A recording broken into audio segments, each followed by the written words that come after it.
네, 올 6월이 되면 국회가 또 이 원구성이 한번 다시 되죠. 네, 그래서 지금 몇 동 이상의 어떤 의원님들 보시면 굉장히 통과 전망이 밝은데 좀 6월이 되기 전까지 마무리가 됐으면 좋겠다라는 생각입니다. 재외동포법에 대해서 기본적인 간략한 내용에 대해서 유인진 한국이민학회 회장님께서 말씀해 주시겠습니다. 안녕하십니까. 한국이민학회 회장 고려대학교 사회학과의 윤인진입니다. 저는 재외동포를 오랫동안 연구를 했고 또 재외한인학회 회장도 역임을 했습니다. 앞서 인사말과 축서에서 재외동포 기본법 제정의 필요성에 대해서 많은 말씀을 해주셨는데요. 저는 좀 더 학술적으로 이 제정의 필요성에 대해서 말씀드릴까 합니다.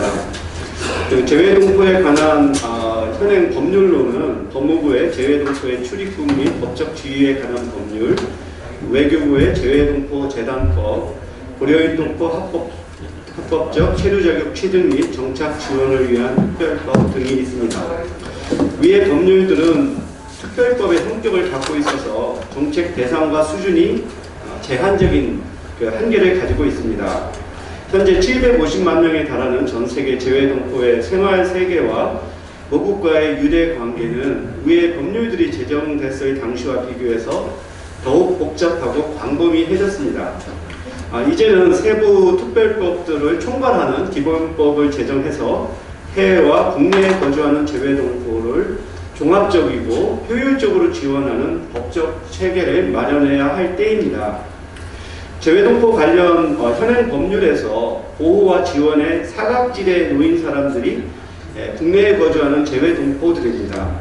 특히 중국과 독립국가 연합의 동포는 미국, 일본 등 선진국의 동포와 비교해서 재외동포 비자를 취득하기 어렵고 그로 인해 국내 체류 자격이 불안정하고 안정된 사회경제적 활동을 하는데 장애가 많습니다.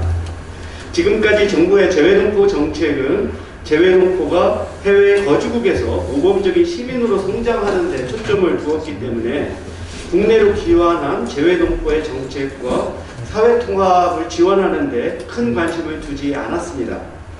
재외동포에 관한 내국민의 인식 부족으로 인해 특히 중국 동포에 대한 일반 국민의 혐오 차별은 심각한 수준입니다. 지금 우리가 전 세계를 돌아보더라도 이 귀한 재외동포가 국내에서 내국민들에게 이렇게 혐오와 차별을 받는 나라가 있을까? 이 귀한 재외동포가 국내에서 마치 범죄자로 이렇게 인식되는 그리고서 이렇게 정말로 혐오의 대상까지 되는 사례가 우리가 해외에서 찾아볼 수 있을까 생각해보면 정말로 큰 문제라고 생각합니다. 저는 이런 문제가 코리안 디아스포라라고 불리는 한민족의 해외 이주사와 재외동포와 모국과의 관계에 대한 일반인들의 그 지식과 포용이 부족하기 때문이다라고 생각을 합니다. 따라서 앞으로 재외동포와 모국이 함께 발전해 나갈 수 있는 환경을 조성하는 노력이 필요하며 재외동포 기본법은 이를 실천하기 위한 첫걸음이다라고 볼 수 있습니다. 이런 필요성 때문에 역대 국회에서 재외동포 기본법을 제정하려는 노력이 있었습니다. 19대 김성근 의원안, 20대 김경합 의원안, 이인영 의원안, 그리고 21대 전해철 의원안, 안민석 의원안, 그리고 김석기 의원안에서 재외동포 기본법의 기본 내용들이 제시되었습니다. 위의 법안들은 내용에서 약간의 차이는 있지만 기본법의 목적을 재외동포의 거주국에서의 정착 및 모국에서의 활동에 대한 지원 등을 위한 기본적인 사항을 규정하는 것으로 세웠습니다.